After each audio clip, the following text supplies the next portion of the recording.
ঢাকা বিশ্ববিদ্যালয়ের ভিপি হিসেবে আপনি কাকে চান? সাদিক কায়েম, আবিদুল ইসলাম খান, উমামা ফামেতা, আব্দুল কাদের। যদিও প্রাথমিকভাবে 4 জনের নাম প্রকাশিত হয়েছে, কিন্তু এর মধ্যে আপনি কোনটাকে চান এটা একটু কমেন্ট করে জানান। দীর্ঘ অনেক বছর পর ঢাকা বিশ্ববিদ্যালয়ে এবার ডাকসু নির্বাচন হতে যাচ্ছে, যেখানে সাদিক কায়েম ইসলামী ছাত্র শিবির থেকে ভিপি পদে মনোনয়ন জমা দিয়েছেন।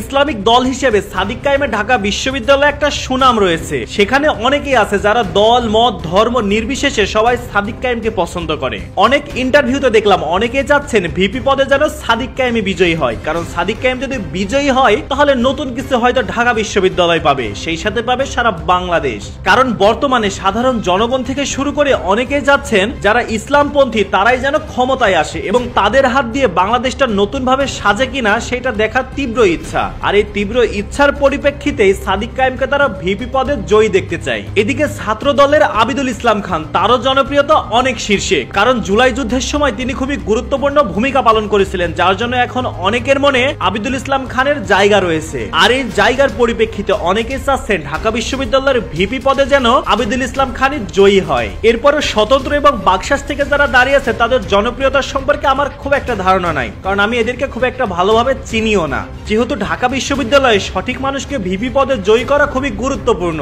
তাই আমরাও চাইবো যার হাত ধরে ঢাকা বিশ্ববিদ্যালয় সহ সারা বাংলাদেশের বিশ্ববিদ্যালয়গুলো এবং শিক্ষা প্রতিষ্ঠানগুলোর উন্নতি সাধন করা সম্ভব, সেই যেন ঢাকা বিশ্ববিদ্যালয়ের ভিপি পদে জয়ী হন।